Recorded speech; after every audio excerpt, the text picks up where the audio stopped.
Welcome to another episode of Doctors Unfiltered, where I call upon colleagues of mine from different specialities and we deep dive into a conversation about their field, the kind of patients that they see, the secrets that they have. So, we've already done one with ENT specialists, and today I have with me two nephrologists. So, we're going to talk a lot about kidneys. And let's see what problems kidney patients go into. Let's see what secrets nephrologists have to share. Thank you both for coming in, Dr. Umesh Khanna, Dr. Aakash Shingada. I'm so happy to have you both here. I like the term unfiltered because filtration and kidneys go together. So. Brilliant. Unfiltered, this kidney edition. Yeah. Because every doctor has so many interesting stories. Like once you get them to open up, it's Actually, to think of it, if you sleep over it, you will get much more. Yes. Many more. And he, I'm sure, must have so many. imagine 30 years of stories. 36. 36 years of stories is Crazy. Nowadays, I've actually started having a little anecdote book kept next to me. तो जैसे Oh. Patient देखने के बाद if you याद रहेगा। हाँ जैसे कुछ अच्छा केस था जो तुम्हें बात करना है तो you just kind of note it down. I think we should try and remember them Yeah, because true. social media के लिए वो काम आता है कुछ It's भी very good. when somebody interviews you. True. Not just that, it's ultimately an art of medicine and nothing is by the book and it's Sure. nothing is predicted. Yeah. So there are वो so तो many है। unknowns yet. So we still Because get to learn so much. So much of what makes you a good doctor you've learned after you've done with residency. Yeah. Absolutely. Absolutely.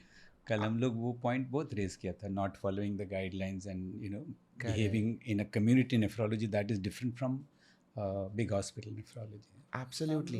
we decide how to treat ourselves. Correct. Even the people who actually write guidelines, they are not asking you to follow them. They are more like, I know.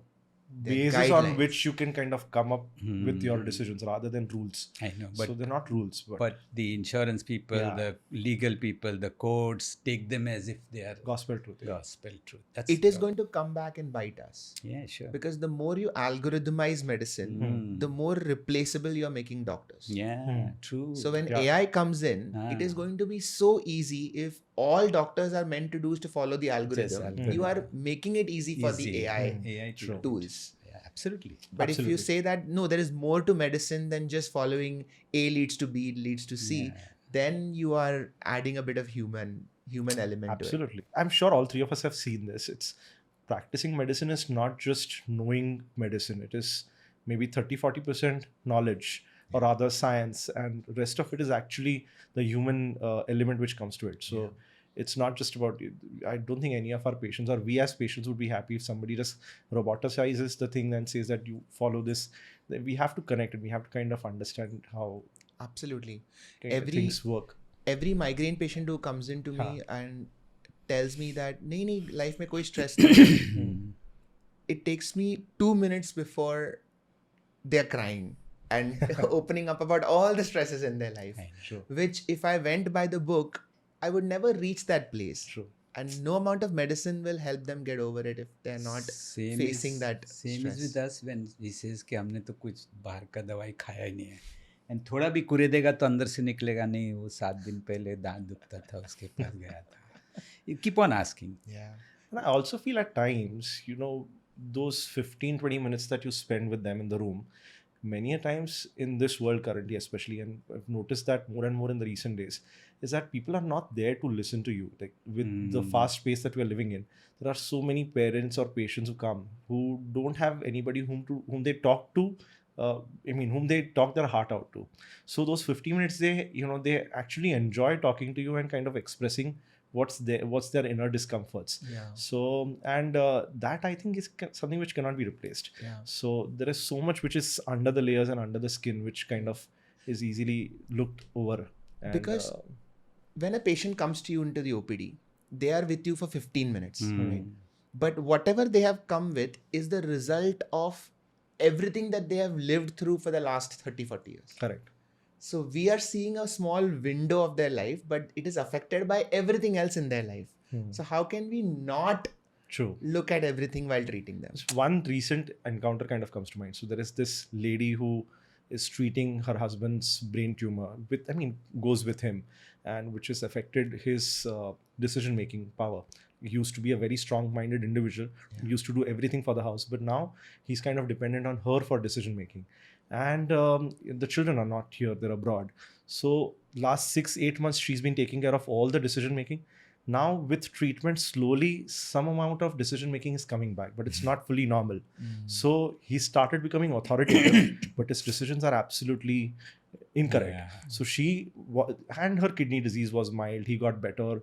She was just leaving. I told them they don't need to come back to me. The husband left the room, and for 20 minutes she just spoke to me and she just cried her eyes out.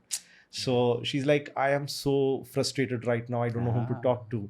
And he used to be the decision maker. Now I'm a decision maker, and now he's gone into a place where he's trying to take over again, but I can't give it to him because he's making wrong decisions.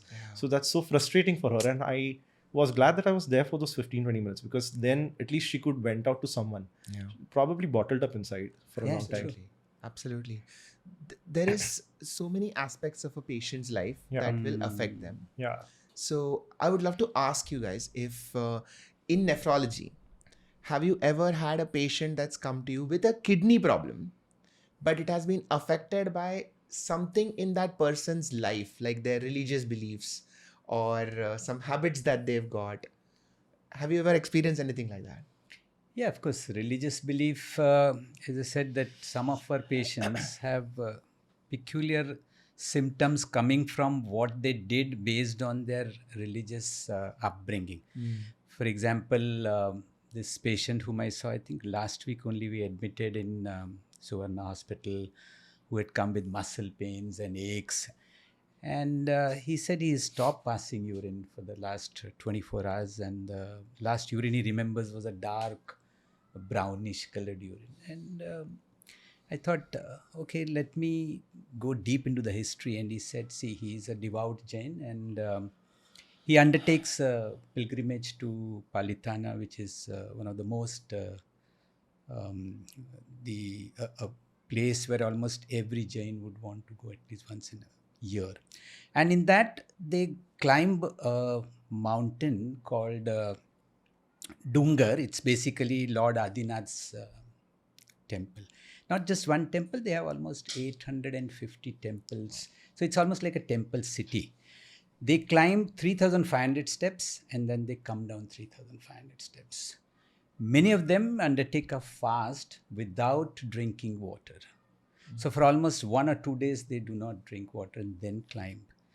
Some people do it 7 times in 2 days. So this middle-aged person, he went on this pilgrimage. 5 a.m. he started walking. 1 day earlier did not drink water. That day also he didn't drink water. Came down, did 5 such 3,500 steps up and down, and next day again he went. By the time he came back, 2 people had to, of course, bring him down, and next day, because of pain, he took some painkillers, and he realized his urine is dark and was unable to pass urine.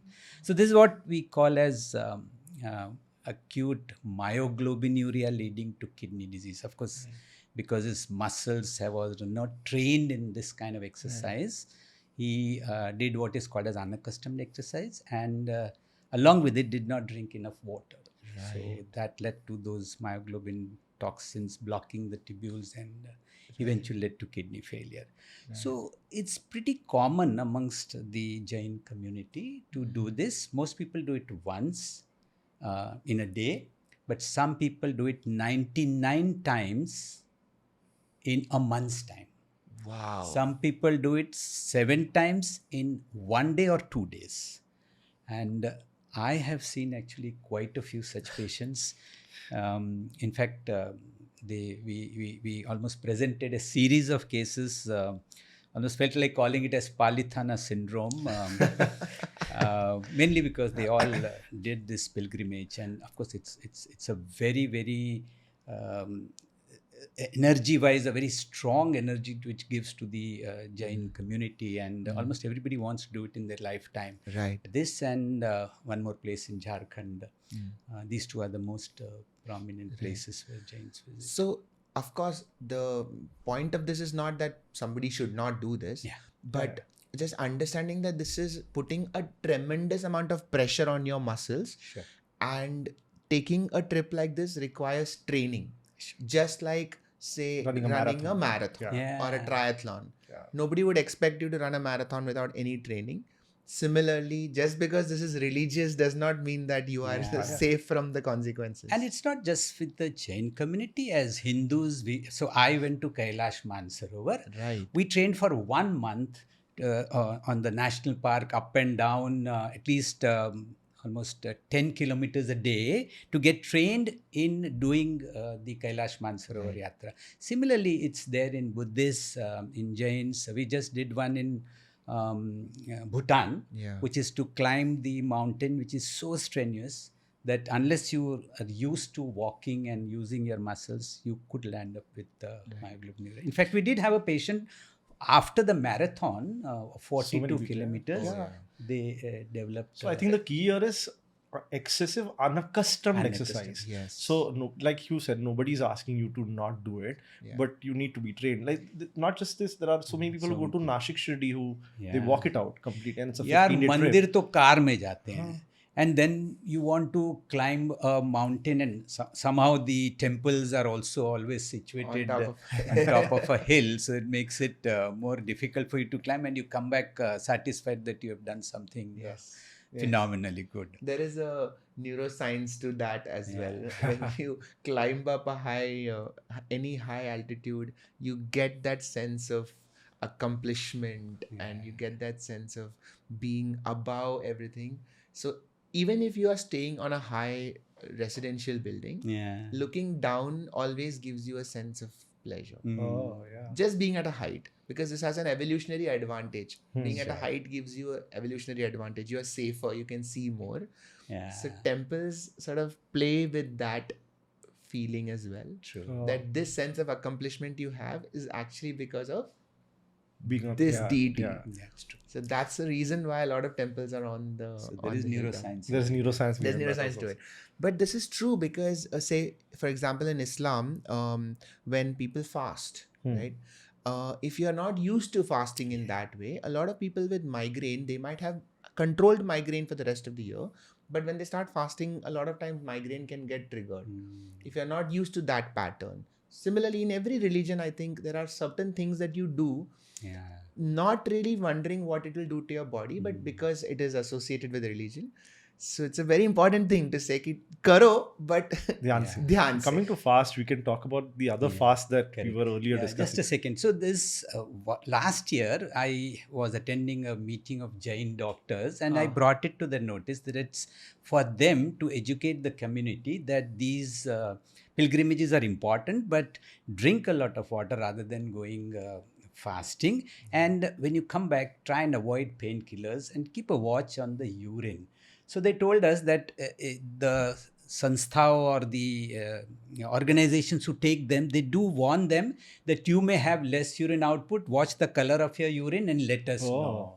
So it's known. It's not that it's not known. But yet, when people continue to fast without water. So But wouldn't that still be pushing it to a large extent? Wait till your urine drops, Yeah, I or know. wait till your urine changes color. it's too late by It's then. too late by then, Too but then- late by But again, faith Yeah, is something. faith is something which Faith you about. So when I asked him, he had come for follow-up today, that 700 people did this 7 times yatra along with him, this whole batch. 2 people developed it. So not everybody develops Of it. So, course. But I for think those there are two risk people- factors also. You don't know underlying genetics which play behind this. Or Like if they not- have yeah. underlying blood pressure, or maybe some Yeah. pre-existing small kidney problem which they never picked up. I think the fasting part we had shared another patient. So I think that would be Yeah. a good So story. if you, so again, we're not trying to bandy any community right now, but it's again unfortunately belongs to an anecdote to Jain community, where I had this patient where I got a call from a nursing home that the saints want you to come and see the patient immediately because this lady is at the 20th day of her 30-day fast, where she had gone to the hospital with with loss of consciousness. She was having seizures which they're controlled with medications, and her kidney functions were deranged. So when I went and reviewed the reports, her serum sodium was more than 172. That's one we of the must ask highest. Siddharth, being Yeah. a neurologist, sodium 170. How often you encounter? Very It rare. was, yeah. So the highest I have seen is Yeah. around 180. That Yeah. too was during COVID times, Right. because in ICUs, on ventilator, the patients ended up not Right. drinking enough fluids. So that's the highest I've seen, and then probably 170 to 174, like Yeah. I saw in this case. So this lady was fasting for last 28 days without a drop of water, without any meal, and when she came to the hospital, her BP was low, she was unconscious, she was seizing, and her creatinine was elevated. She also had some muscle injury with her, uh, Metabolic metabolic derangements. derangements being there. And the first request when I spoke to the family was not just to save her life. The first request was to do whatever it takes to get her better, but make sure not to feed her for the next 2 more days, so that they can finish the Complete fast the of 30 fast. days. Wow. So that's Priorities are clear. yeah, priorities are clear. So it was. So also, to add to this, they were okay with me giving her IV fluids. Right. Intravenous fluids was okay, but Oral. nothing should go from the mouth. Right. So that again, kind of, I understand faith is very important, but I don't think our gods have told us to do this. Yeah. It is mainly a man-made thought process, Yeah. and I don't think we are all God's children. I don't think they will want us to harm ourselves. So if we are in harm's way, he would not have wanted us to continue this. But then we ended up continuing the fast. We hydrated her, and when people have been fasting for so long, they can face consequences when we restart nutrition. So we have to be very slow. There's something called refeeding syndrome. Yes. So which can cause heart arrhythmias, heart beating to go haywire. So refeeding syndrome is when they haven't eaten for a long time, time. and then they eat. So the electrolyte levels in the body will become abnormal, which And therefore can heart arrhythmia. heart Yes. arrhythmias and other problems, with consciousness and seizures and everything can happen. So that was something which stuck in our mind. The kidneys recovered ultimately. She was fortunate enough to land in the hospital at the right time. If she would have been alone at home, maybe the fate would have been something. Thank God. Yes, thank God. Yeah. So faith and logic. Yes. Two different things. And how do you try and of course, you being neuroscience person, you would say limbic systemic, prefrontal cortex. But she also came for follow-up 3 months down the line, and she's like, God saved me. Of course. So So anyway, he didn't get credit, but nevertheless, he felt happy. treating absolutely. such a Yeah. I But felt this- happy that I helped her finish her fast. Yeah, you were doing God's work. I was doing God's work, yes. It's a very important thing because these practices were made to solve a different problem. Yes. So fasting was an attempt to learn self-control. Yeah. And all of this was a way to say no to the primal urges that we have, Yeah. right? So fasting is an answer to gluttony. Fasting was not a way to kill yourself. Yeah. Yeah. So you can make a solution. You can take a solution to a problem and take the solution so far that it becomes a problem. That is what I feel this is happening here. A common thing that a lot of people kind of go through is, when I'm talking of nephrology specifically, they don't really know when to go to a nephrologist. So I'm seeing now more and more that people who have a headache will go to a neurologist. Chhati mein dard ho raha hai, they'll go to a cardiologist. But kidney problems are, for the layman at least, they don't really know what to associate with the kidney. Have you seen any changes in that? Do you think people are getting more and more aware that, oh, this is a kidney issue? So 36 years back when I started my practice, hardly anybody knew there is something called nephrology. Right. They knew about urology. So my practice doubled because I used to see urology patients also and nephrology patients also. Weren't you in the first 50 or 20 people in the country to be a nephrologist? Not maybe, I don't know exactly, but yeah, I'm First one of the 50 earlier ones, at yeah, least in Mumbai, yeah, and maybe in western suburbs, of course, I was the first one. But interestingly, I had put up the label of hypertension and kidney diseases because people may not know about urology, nephrology. And once I got a patient who came to me and I asked him, what is the problem? He said, बहुत tension है. So I said, वो तो I said, Warrior के पास जाओ नहीं मेरे को. So why have you come to me? He said, नहीं आपने लगाया ना आप hypertension and kidney specialist. मेरे को तो सिर्फ टेंशन है, आप तो hypertension के भी डॉक्टर है. So I mean, knowing, so people can come to a nephrologist for different reasons. In fact, nephrology patients can go to other specialties without realizing that they have a kidney disease. For example, if you have kidney failure, they could go to a gastroenterologist for vomiting. They could go to a neurologist for convulsions. They could go to a hematologist because blood nahi banta hai and so on. Right. But yes, with more and more people trying to learn about health from various social media contexts, they at least know what nephrology is. But I think with worsening of diet and lifestyle diseases, I think there is a recent surge of awareness about wellness also. Yeah. Especially with a lot of laboratories coming up with wellness packages. Sure. We are seeing so many people who come to us with very early kidney diseases. So rather, the answer to your question is that early on there are no signs for kidney problems. So early on you just pick them up in tests, and if I have to kind of scratch my head to tell you what signs to look for, it would be maybe a swelling in the legs or some change in the way your urine looks, or maybe you're leaving behind bubbles in the commode after you flush the urine, so which gives you a foamy appearance to the kidneys. These are early signs which people can look for, and which should prompt them to go to the nephrologist. But more importantly, it's important to understand that early kidney diseases are picked up in routine health checkups. Sure. And if you're a young person, 30-35-year-old, I won't ask you to go out of your way and get yourself tested. But if you have certain risk factors, such as if you are diabetic, if you have blood pressure, if your parents have had kidney problems, if you had repeated stones, if you've been pregnant and you had blood pressure, these are cases where you should probably do a health checkup. It might end up picking kidney problems early on in life, and these are cases where I would. And nowadays, even senior citizens, we advocate that they should get their kidneys checked up, repeated urinary infections, and so on. Yeah. Right. That brings me to a very important question that I wanted to ask, which is, it's 2025 now. Has anything changed for you on how to do preventive nephrology? Oh, yes. So he talked about wellness. Yes. And everybody has realized that prevention is the key to kidney disease management. So I'm 36. Right. And I want to know what are the tests that I can do regularly to check if I have any risk of kidney disease in the next 10 years. Right. Is there anything I can do? Yeah. So first is blood pressure checkup. It's important, which is, you can't be calling it as a test, but it's simply blood pressure checkup, sugar checkup. Urine is the kind of mirror for us, to mirror for the kidney disease pickup. So your first abnormalities, you might just pick it up from a urine routine test. Right. There are simpler blood tests, which we call as GFR estimation or creatinine estimation. Yeah.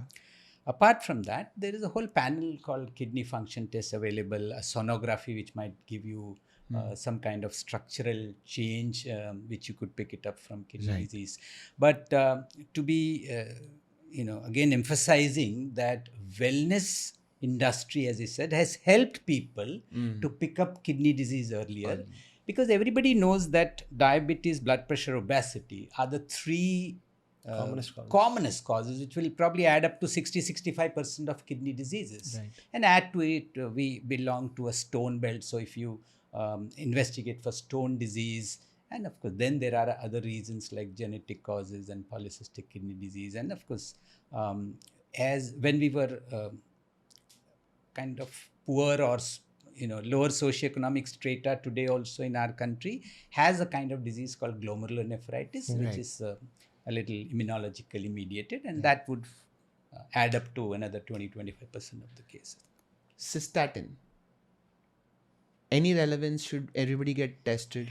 So, not everybody, but in some cases, cystatin is much better than GFR, in fact, creatinine. And now we are incorporating cystatin in the GFR estimation also. So the new formula to measure kidney function does include cystatin C.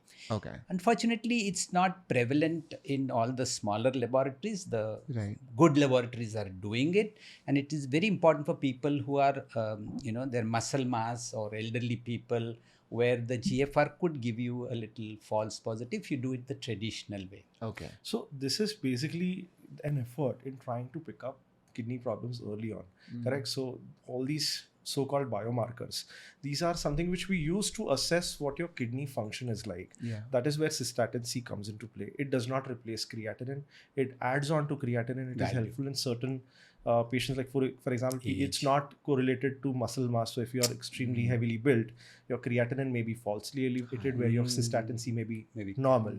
So that may help us, identify that whether this person truly has a kidney problem or So not. an obese So- man might have No, a it's related to fat though. In obesity, it may go up. In muscle mass, it may go down. People who have a higher muscle mass, it may go down. okay. So a very So- muscular man might have a falsely high Creatinine. creatinine level, Creatinine. but that doesn't mean that they have kidney disease. Absolutely. Yes, So I yes. think this is what some people who take a lot of protein powders, correct. muscle Yes, building, yes. some of them take creatinine, all that. When you have a huge muscle or Yeah. bodybuilding people, they have a little higher creatinine, and you might miss a kidney disease if you have a 25 to 30 year kg person Right. whose creatinine you check and you get it 1.1, you might feel, oh, he doesn't have It's kidney falsely disease. low. Falsely low. So now that you've brought up bodybuilders, a lot of them do take a lot of proteins, Correct. and there is this understanding or sort of misunderstanding that taking all of that, especially creatine powders,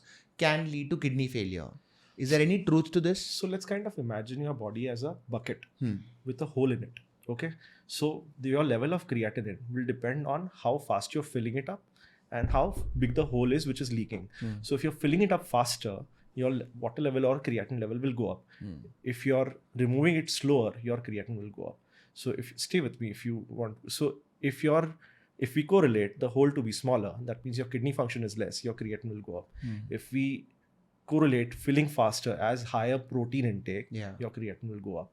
That does not mean that the kidney is not working well. That just means that you're producing more waste in the body. Yeah. And that does not necessarily mean that you have kidney problem. So coming back to the original question, does creatinine or protein harm the kidney? No. So they are safe to consume, but it's quite important to understand that these are high solutes which the kidney has to excrete. So this will predispose to formation of stones and interstitial diseases if you don't hydrate well. Right. So you take a lot of protein, there is no harm, but you ensure that you are very well hydrated, because usually high creatine, high protein intake is done in gym goers. Okay? So they're working out excessively. Again, the risk of muscle injury and rhabdomyolysis, Yeah. which can harm the kidney.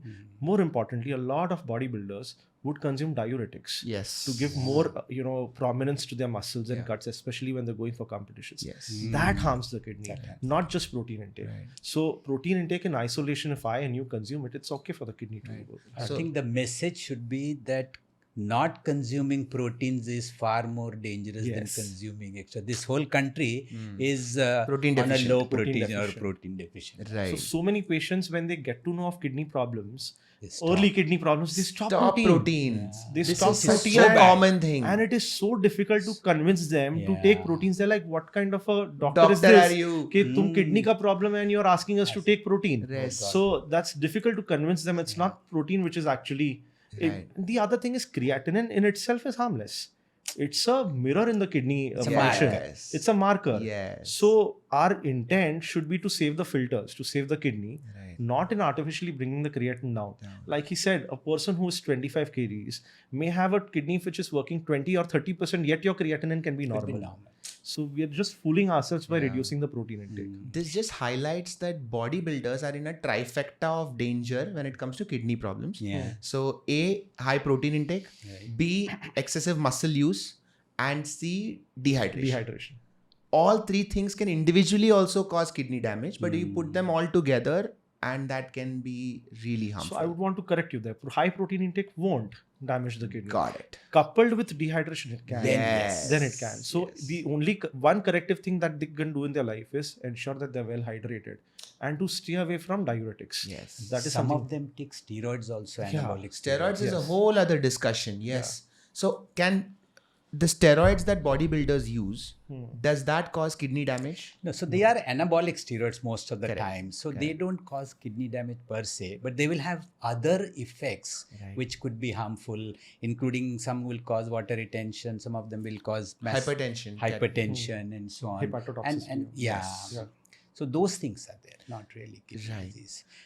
Coming back to the excessive exercise and all, I again remember a student who completed his MBBS, had to appear for NEET, had free time. He thought, let me do some exercises. And he wanted to build up his muscles in a couple of days only, because after that he has to join college. And from day 1 and 2, he did unaccustomed exercise. And again, the same thing happened. He landed up in myoglobinuria and acute kidney injury. Right. So you can develop this muscle injury in various ways. One of them would be unaccustomed exercise of gym also. Yes. And even doctors can do this. succumb to this kind of Yes. information. Because I have noticed that people on their first day are at their enthusiastic Yeah. highest. So they will get on a treadmill and push up the speed to 10 kilometers, 12 kilometers an hour, and they're running for 20 minutes. Also, the answer to sore muscles is to get back on the gym next day. So when you get sore muscles and you complain, हाँ आदत पड़ जाएगा. Come to the gym. Otherwise, if you don't exercise, you will not get used to it. So your body is actually Yes. telling you that you're sore and your muscles need rest. But the answer that you get is, it is natural to be sore. Come back and exercise. That will take care of the soreness. Right. My case is a rare kind of case, but it just tells you that it can happen even with gym unaccustomed exercise. I draw a lot of correlation between gym and mental health. Yeah. So the way that gym affects your body is how stress affects your mind. Yeah. So for me, myoglobinuria is the mental health equivalent of anxiety disorders. Anxiety disorder. So if you go to the gym and you work out at your comfortable pace, your muscles will not be strained too much, and so they will not break, and then your kidney will not fail. Similarly, in life, if you are taking the right amount of stress, you can grow as a person. But if it's too much, then anxiety disorder is the equivalent of myoglobinuria. But mental health it will affect almost all organs, including kidneys. So everywhere, I Right. think there'll be a role of mental health. 100%. You mentioned steroids, and that reminds me of a very interesting question I wanted to ask, which is off-label drugs. Okay. Now, people are out there consuming anything in the name of wellness, in the name of alternative treatments. There is a sort of distrust against conventional medicine, modern medicine, Western medicine, so to speak. And so they might go and take some alternative Babas. Herbal remedies. herbal remedies. Yeah. Tell me if you've had cases from there leading to kidney injury. Oh, yes, so many. So many, really? No, But I one think which- tell him about the steroid. So one which we've put it out there and which we have proof Yeah. for is it's there on my Insta page. Hmm. There was this gentleman who had come to me with repeated urine infections, swelling of the face, and your hands being full sized. The ring was not fitting. So he came to me with repeated urine infections. He was a young man, no diabetes, no risk factors. It was very difficult to kind of imagine as to why would this young boy have repeated urine infections. Right. Usually men don't get repeated urine infections unless they have some risk factors. So we kind of spoke to him for a few minutes, and then he was like, I get some back pain. So there is a neighbor who has recommended this Baba who gives this herbal medicine called joint relief, and he's been consuming it for last 6 to 8 months. So I was intrigued and I asked him to get the so-called medicine. So the funny thing here was that the spelling itself was wrong. So relief was spelled as RELEIF. So I obviously it was not something which was approved or probably kind of vetted by authorities. So we decided to send it for testing. I have a friend in KEM hospital who kind of offered to help out, and we got this powder evaluated, and it turned out to be positive for multiple combinations of steroids. So steroids now in such large quantities, obviously they cause euphoria, they cause pain relief, they cause a feeling of being happy, and they make you feel good from inside. So this man was happy taking it for 6 months, but then steroids do have their negative effects. They Right. suppress your immunity, they suppress your body's capacity to fight off infections. Right. And in this man's case, it was repeated urine infections. So the face becoming swollen, the hands becoming swollen were other indicators of steroid toxicity, Right. which we call as Cushing syndrome. Right. So, and when a person has been on steroids for so long, it suppresses your normal hormonal system as well. So it was a bit challenging that we had to take it off, and then I referred him to a endocrinologist who helped us, take care of slowly tapering down steroids, and which took care of his repeated urine infections. And it's not just steroids that we find in powders nowadays. Yeah. We found a lot of herbal medicines containing painkillers, multiple painkillers, Right. which end up causing kidney problems. There are so many. So I remember heavy metal- diabetes drug. Yeah. It contains lead, Yes. plumbnil, and the lead led to improvement in sugars, but a lot of abdominal pain, Of course. Lead kidney toxicity, toxicity, anemia. So again, it was one of those drugs which were not from genuine Ayurvedic practitioner, but people who claim to be Ayurvedic. So it gives disrepute to the branch of medicine Yeah. also. Right. So Like if it's- anything is labeled herbal, that immediately is associated with, oh, this must be clean, Safe, organic, safe. Allopathy is dangerous and herbal is safe, Right. but nobody goes to verify the the correctness or the accurate or the Yeah. veracity of the drug. So nobody kind of Yes. verifies it.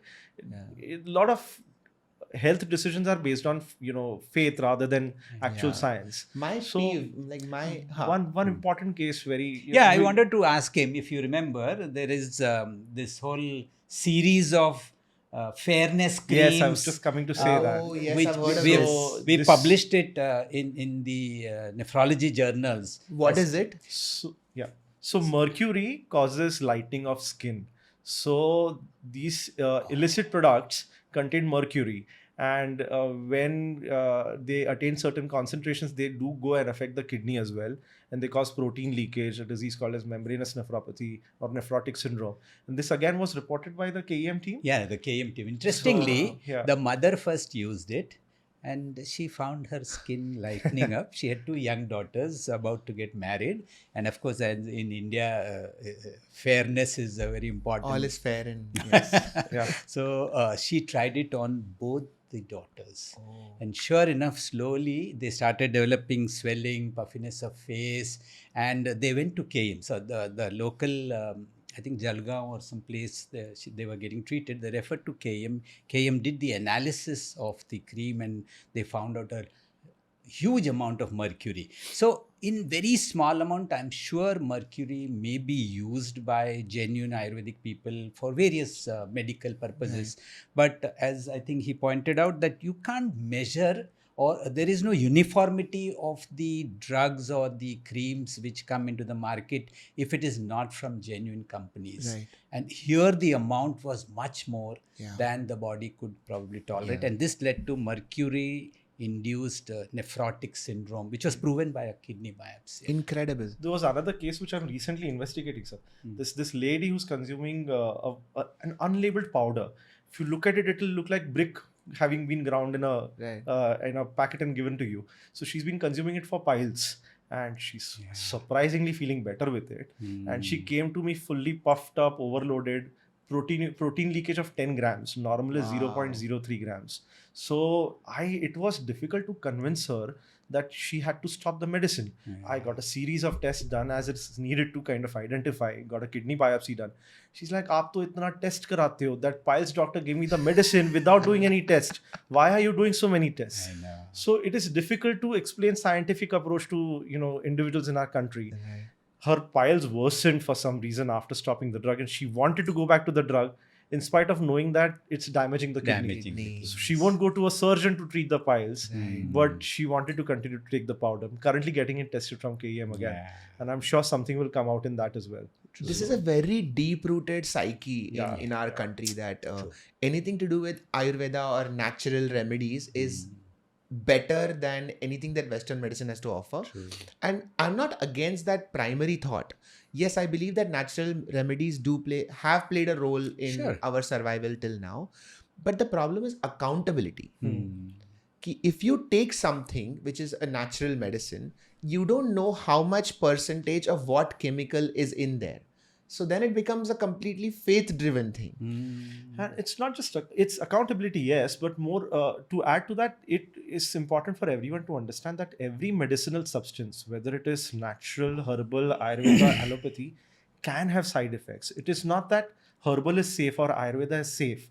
Yes, they may work sometimes, but they also come with side effects, just as allopathic allopathy medicine. At the end But of the day, it's allopathy chemicals. has labels that we Yes. know what the side effects are. Yeah. We don't hide them from you. We tell them that this could be the side effect. Yeah. But unfortunately, it is perceived that Ayurveda is absolutely safe, and there is a refusal to believe that an Ayurvedic drug or so-called herbal drug, which unfortunately is sold as an Ayurvedic drug, can cause damage or have So side all effects. pathies, you have to Yes. use them only when indicated and from genuine degree holders and people who are practitioners of that speciality. Yeah.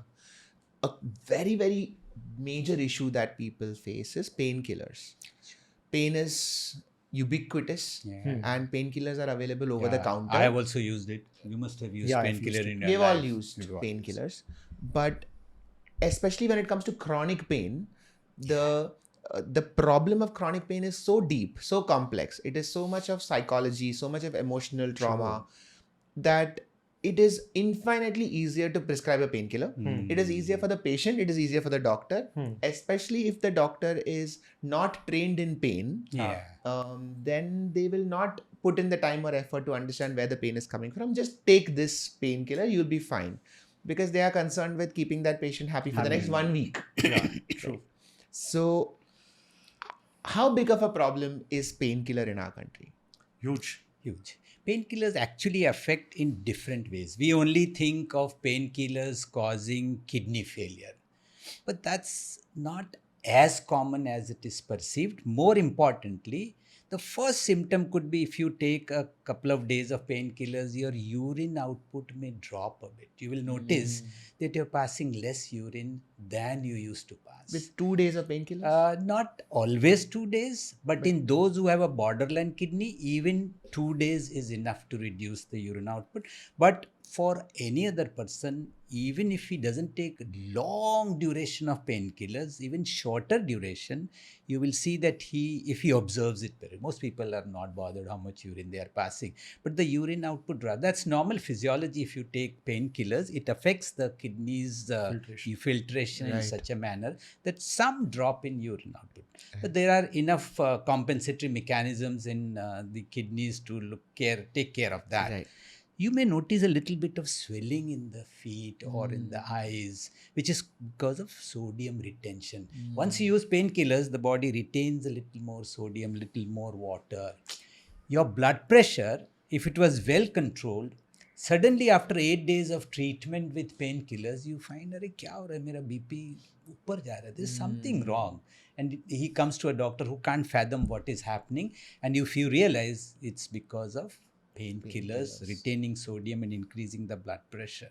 Those who have a borderline kidney functions, it could be very dangerous. It can increase their potassium, and suddenly they can land up in an ICU situation with very high potassium affecting the heart. So what we know of kidney failure is just one aspect of painkiller related issues. So it has to be used cautiously. You can give it for a shorter period. You can warn him that stop as early as possible, but if you develop any reduced urine output or some swelling, report to us. Measure your blood pressure a little more. Don't combine it with certain drugs which are not good for the kidneys and so on. So yes, you can take painkillers. In fact, in fever and all, sometimes people take it for longer periods. In new illnesses, not new, but illnesses like chikungunya, where there is prolonged pain, you may have to take painkillers for a longer time. And that's where the challenge comes as to how much to consume. So not just chronic pain, acute pain management can also be problematic when it comes to painkillers. And one thing which I think should be added to what Sir has beautifully kind of described is that co-prescriptions are also important. Like a lot of these patients who are diabetic and hypertensive, they are on medications which do affect filtration, Yeah. okay, which is necessary to prevent further kidney damage, but they take away the compensatory mechanisms. So when painkiller is added to the mix, those compensatory mechanisms are gone, Gone. and it's a triple whammy. So it kind of affects the kidney so badly that you can land up with complete kidney shutdown also, in even if taken for acute pain. Yeah. So chronic pain, I understand it's very deep rooted, a lot of multifactorial, a lot of psychology behind it. But even in acute pain, people find this quick fix of taking a painkiller, where pain is supposed to be a natural defense mechanism.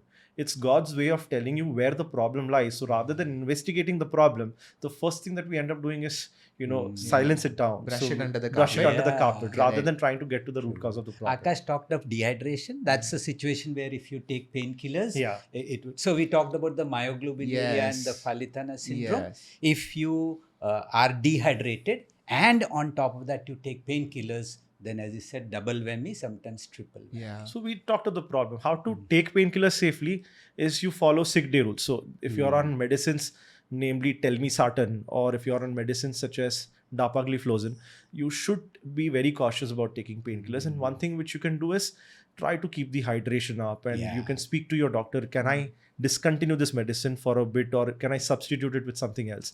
And usually for milder pains, you can take safer painkillers. You don't always need to give strong painkillers. That was going to be my next question, which is safe versus unsafe painkillers. Yeah. Is there a painkiller you would recommend versus one that you would absolutely swear off?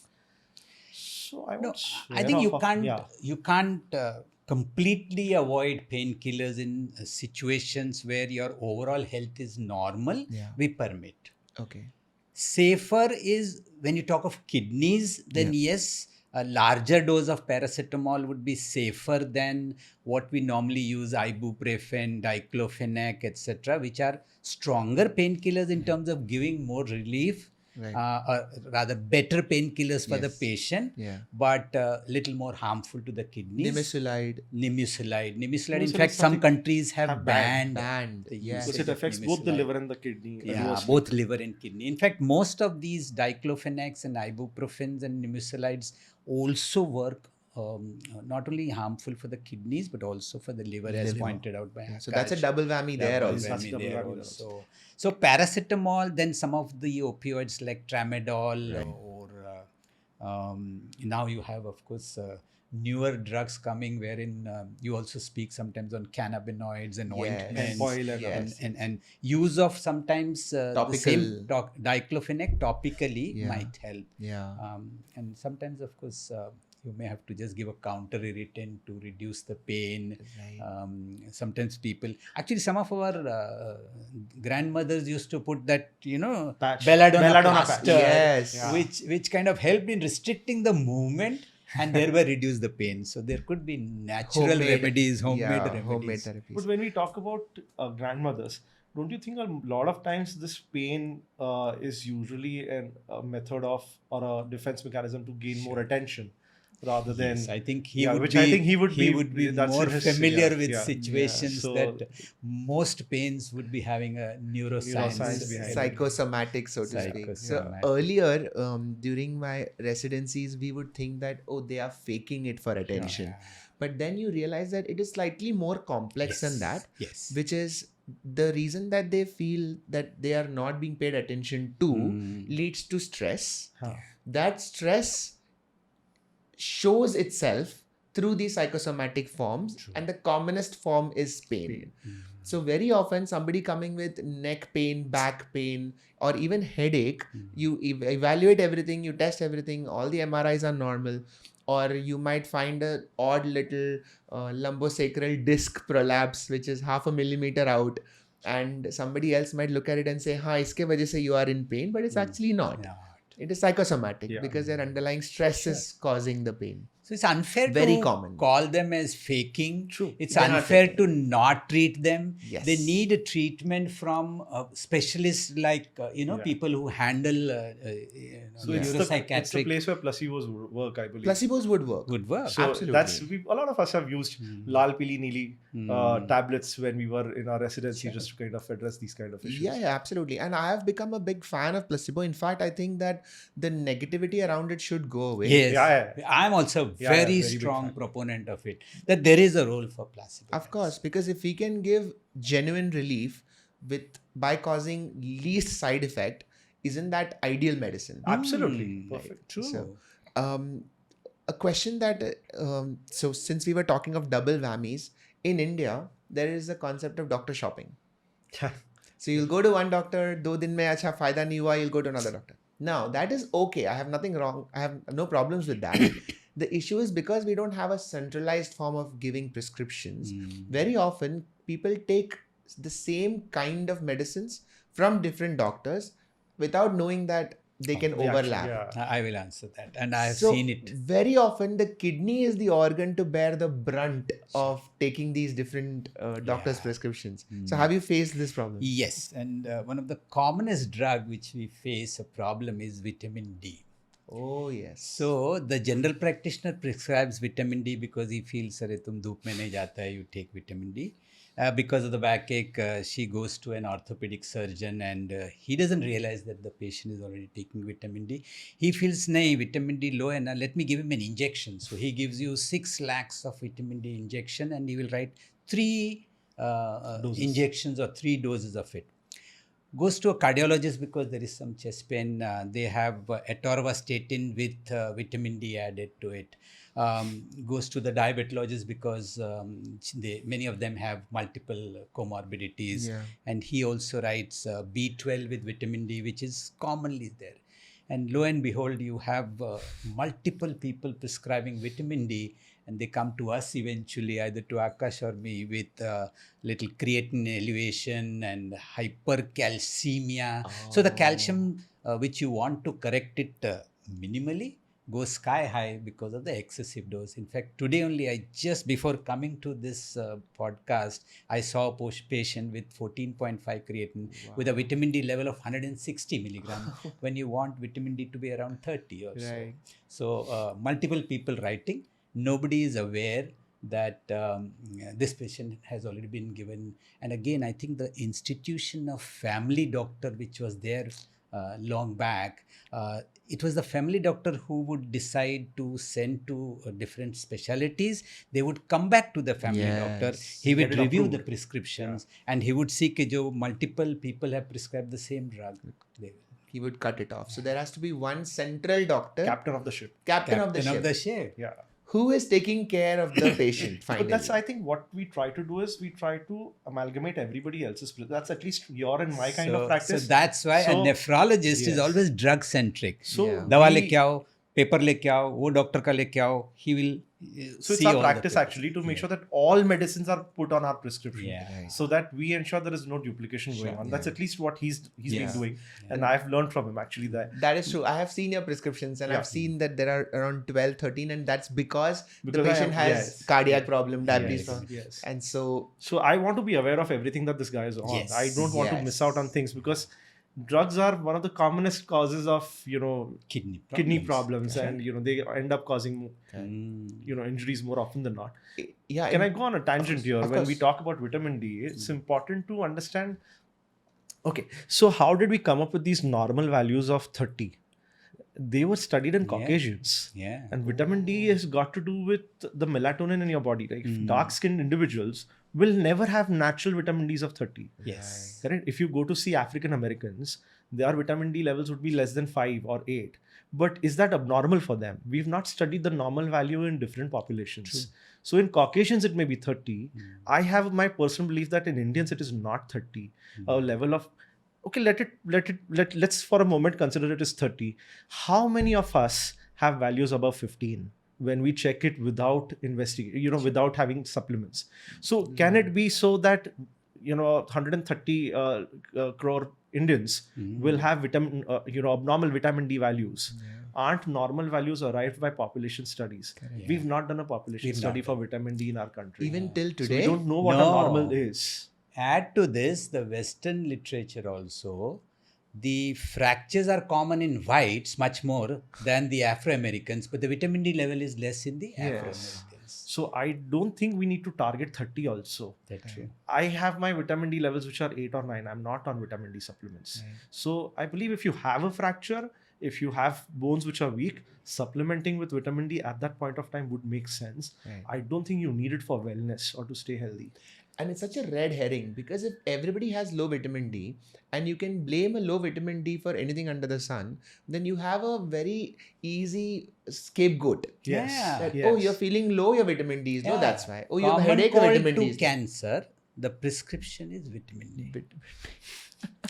Add to that vitamin C now. So vitamin C taken in large doses can cause kidney stones. Kidney stones. So it often I tell this to my family friends, and you don't need supplements to stay healthy. You need more of natural things, which we are behind, but we're behind natural medicines, but we're not behind natural lifestyle to Yeah. be healthy. Sunlight and So- fruits. Yeah. Yeah. And there is this new term by the Nutraceuticals. influencers, Yeah. detoxing the body. Now, Right. kidney detox, the best detox. It can handle almost any toxin and detox you from the body. But there are people taking detox Diets and solutions, supplements. diet, supplements to take care of the kidneys. Arey Baba, kidneys will take care of your detox. You don't have to. It's a ask. marvelous organ. You don't need to, Right. maintain it, or you don't need to do anything artificially to get it better. I would say just good amount of hydration would Sure. probably do the job. Water is the best Water detox. is the best detox. Water is the best detox. Let's put this in big bold letters in the on Yeah. this podcast. Yes, Water is the best detox. How much water? So I usually, when people ask me, I usually say drink to your thirst. And if people who don't have a kidney problem or you don't have cardiac problems, so I would say drink to your thirst. 6 to 8 glasses. People are behind numbers. So if I have to give a number, I would say 6 to 8 glasses 6 to per 8 day. glasses. Right. Another way to look at it is if your urine is yellow, pale yellow, that's the right amount of hydration. If it is becoming dark yellow, you're Then you are dehydrated. dehydrated. So drink up more water. So Right. that's how I would put it. But the central answer to that would be drink to your thirst. Right. That's probably Yeah, but there would be a few patients like stone patients, urinary tract infection patients who have a lot of burning. We would advocate them to take a lot of water. More water. Unfortunately, everybody will push a lot of water into these people, and in elderly people, they have a prostate problem. They're anyways, finding it difficult to sleep well, and they go to the toilet frequently. If they consume a lot of water because of somebody telling them to take a lot of water, sometimes the bladder becomes so full that they will find it difficult to empty the bladder because it has been over distended. So excessive water also could lead to problems. And of course, deficient water only in some circumstances. As he said, kidney is a brilliant organ. It can manage with 500 ml of water, it can manage with 4 liters of water and give you the same result. The job of kidney is homeostasis. Right. Homeostasis is maintenance of internal environment. It's the chip in the body which is meant to self-correct the body. So with whatever you throw at it. So we should be quite respectful towards it. So One thing I've learned from this series is how much passion there is from a specialist towards their organ. Yeah. Because the ENT guys came and talked about the ear being the most magical organ in the body. Look, we've been fighting with the cardiologists and with lay people to inform everybody that blood pressure or hypertension is not a cardiac disease. Yes. It's a kidney It's a problem. kidney problem. Go to a nephrologist and not a cardiologist if you have hypertension. heart suffers from high BP. Yeah. Kidney is where it it becomes high. So it's And they are calling heart as the king. The cardiologists realize only once the Justice for kidney... kidneys. just a simple pump. All that it does is blood comes and it pushes out. Anybody can do that. हम लोग का cardiology episode कब है? Call one of us also. Yes. Let's have a boxing. Yes. But that's world over, no? Everywhere there is, we are at loggerheads with each other. Yeah, I can totally imagine a nephrologist proposing to his girlfriend that I love you with all my kidneys.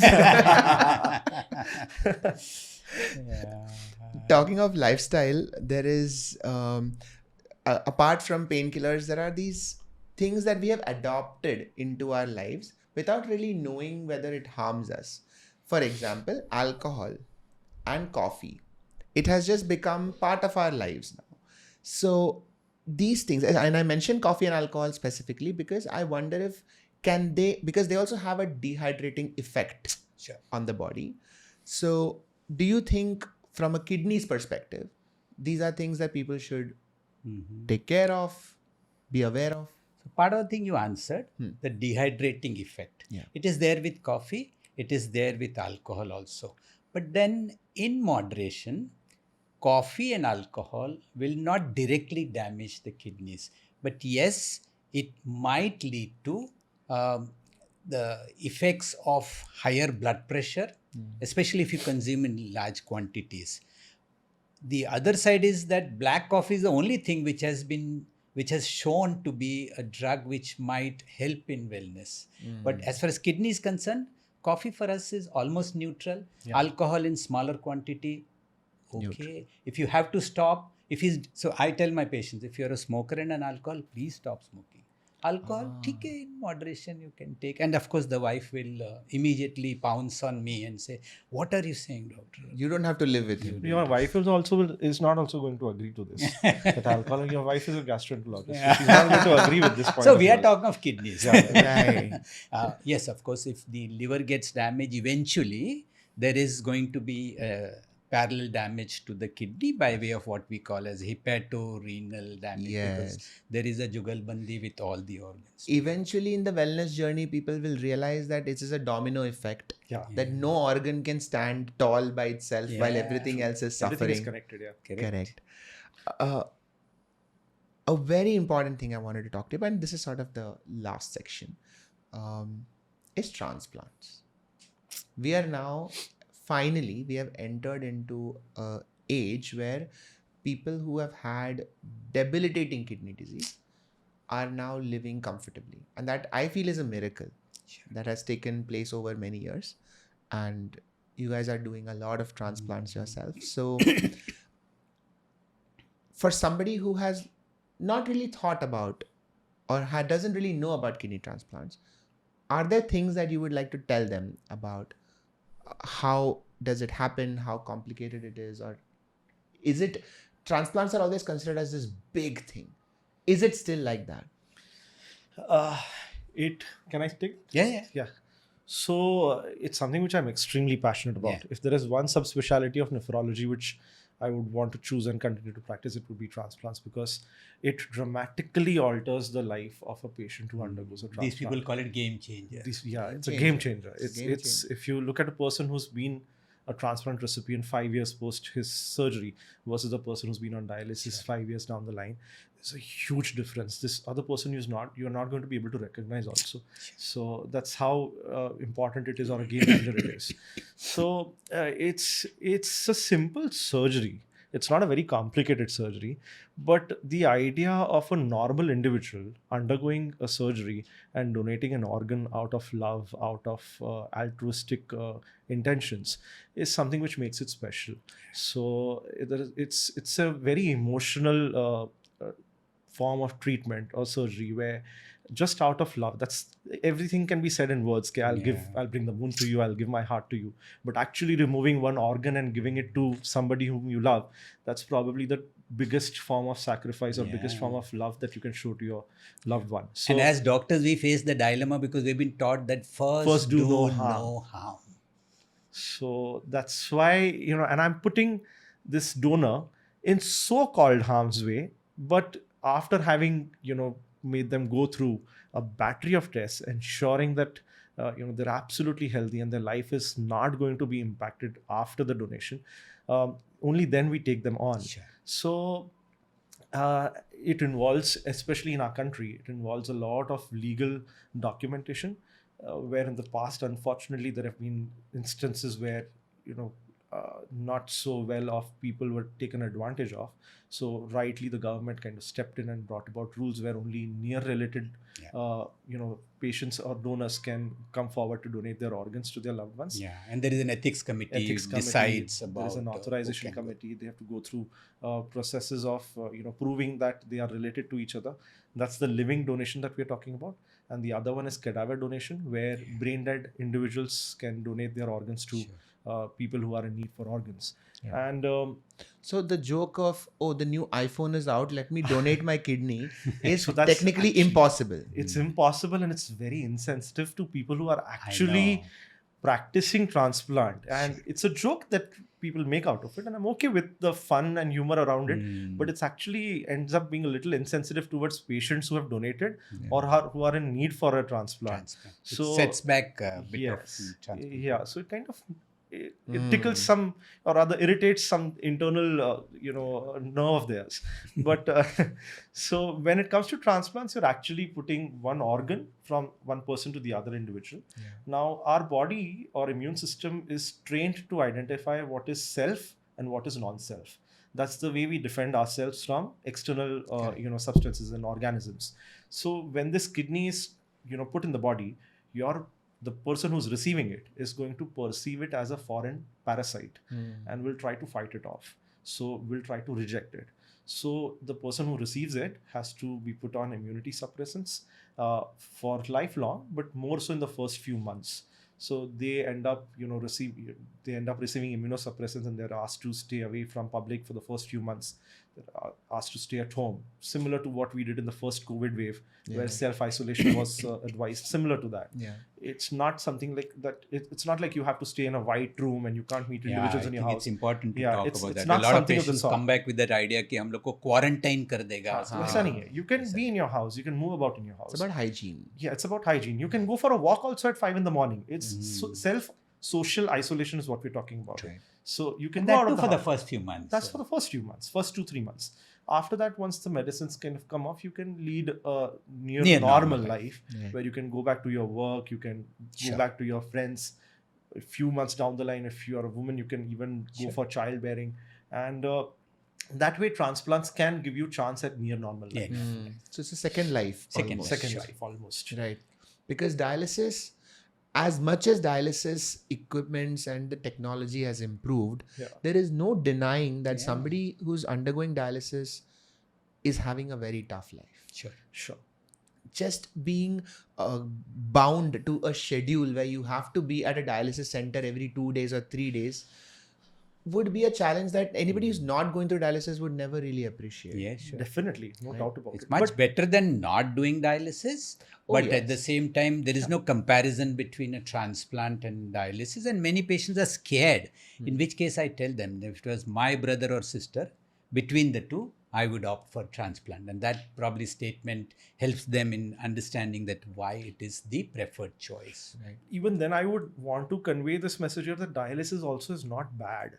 There are so many individuals who are living beautiful lives, and I'm sure I've not taken their permission to name them here, but I'm sure they, being social ambassadors, would appreciate this. Right. I would try to mention Kamal Shah, who's the founder of Nephrology. Right. He does home dialysis 5-6 days a week, lives a normal life, normal life. He travels the world. Right. There is this lady, Maddie Warren, from UK. She's her handle is Queen of Dialysis. Okay. So she's been on dialysis for last 25 years, I believe. So we have what is called as Dialysis Olympiad, Yeah. in which dialysis patients can participate In physical exercise. in kind of games and all that. And if you remember, we do for Mumbai Kidney Foundation, we always had patients who would dance and sing and play around and things like that. So it's not equivalent, but at the same time, it's not bad. You can lead a reasonably good life. Queen of Dialysis, she runs marathons, 42-kilometer marathons. She skydives.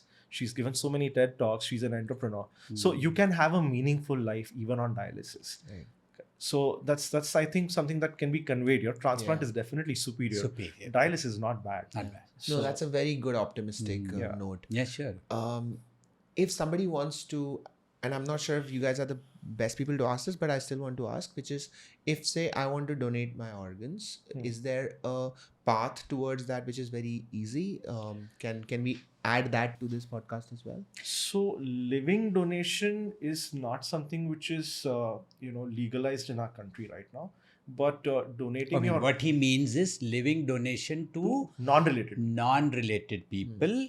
What he mentioned as altruistic donation. That is not allowed. Not in legal. India. It's like something which people believe that there is hardly something called altruistic donation, and there must be money exchanging hands. Right. Although I understand that in Kerala, the church and there was a father in the sense bishop, who Oh. tried to propagate this idea of altruism, and the Kerala government did allow, after thorough investigation, to give.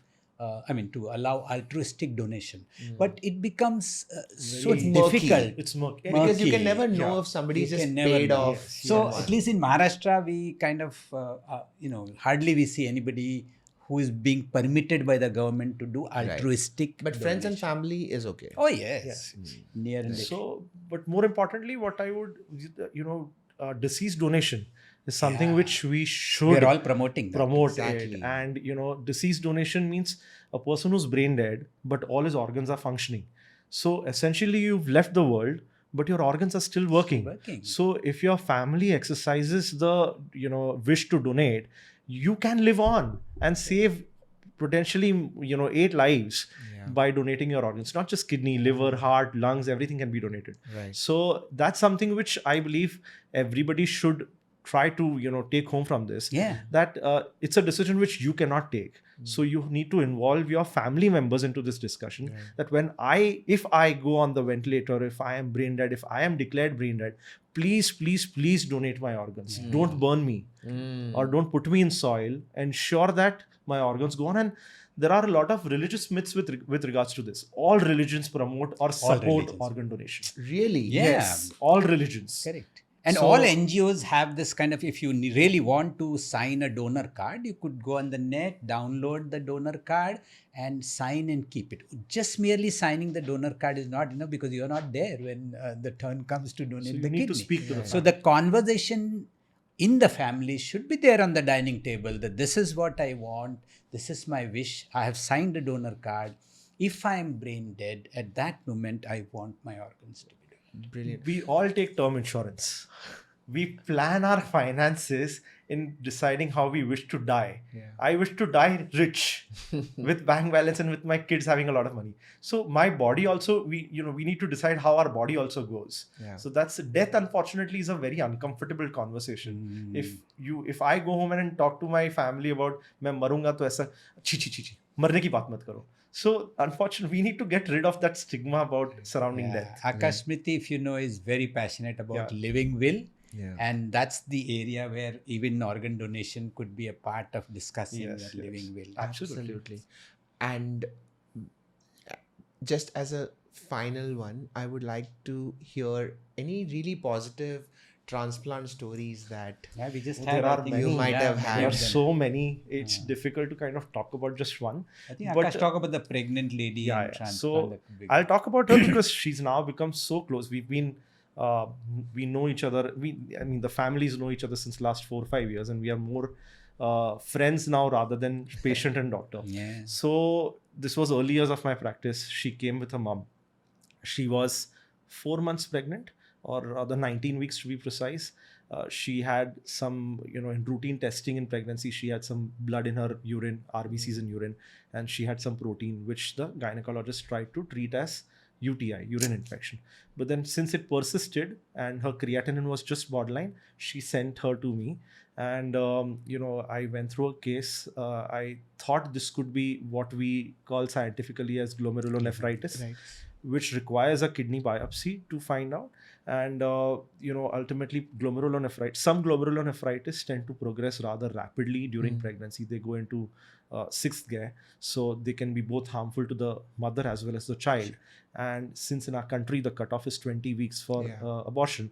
So that first visit, we ended up talking about a lot of things. Now, if you talk to a pregnant lady and her mother that you may have to abort, so they looked at me as if I was some, villain who had come into their lives. So they went back to their gynecologist, who thought that I had lost it. So they decided to wait it out. So it was 2 weeks later. They got the reports done again. This time the creatinine had shot up. Unfortunately, I was down with, this was COVID times. I was down with COVID at that point of time. She did undergo a biopsy a few days later, which did prove my suspicions correct. And unfortunately, at that point of time, again, the abortion was not possible because she was now 20 to 23 weeks.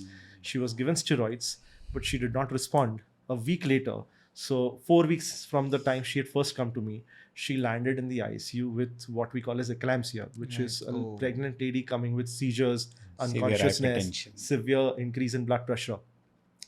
Ultimately, the baby had to be aborted. This lady was on ventilator with kidney failure. She came back to me. The family then realized their mistake and they did come back. We tried to save her by special treatments called as plasmapheresis, and she did respond, fortunately. So we got her off dialysis, and for the next 2 or 3 years, she did well. But her disease was such that it would progress. Right. So a year ago, she reached a stage where she would have required transplant. And fortunately, this time, we had this discussion, before only. So the mother was decided that she would be the one who would donate. Yeah. And June last year, I believe, she underwent a kidney transplant, and her creatinine normalized. Her creatinine is somewhere around 0.9 to 1. It's been a year of successful surgery, and her weight, which was 48 kgs at the time of transplant, she was extremely frail and malnourished. She's gone up to around 60-65 Wow. kgs. Yeah. She's very pretty to look at, and now they are contemplating having a child baby. again. She's just 30. Brilliant. So she has a chance at near normal life, and she's enjoying. She was a party girl before. She goes to parties even now. She keeps posting amazing reels with her husband dancing, going to resorts, and which she would not have been able to do Right. if she would have been on dialysis.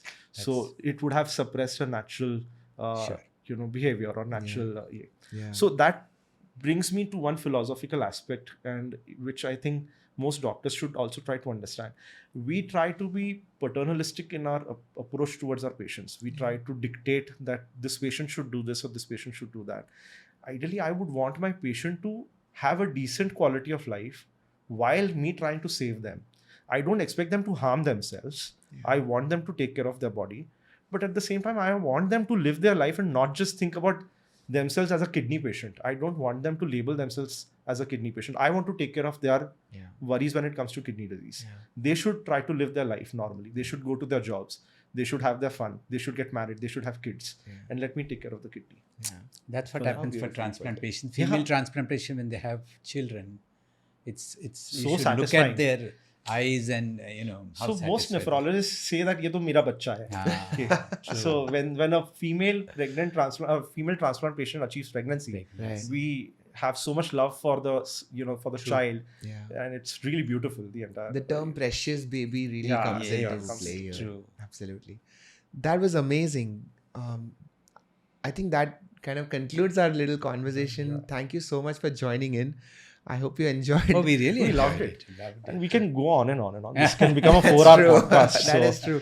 And Yeah, but we you both got- are built that way that we can't stop talking unless I you ask us know. to. But you got to be mindful of the audience and the person who has to listen to us also. No, this was really great. I'm so glad that I started this series. Honestly, I feel that doctors don't really get a chance to sit and talk about anecdotes and things that are happening in their medical lives.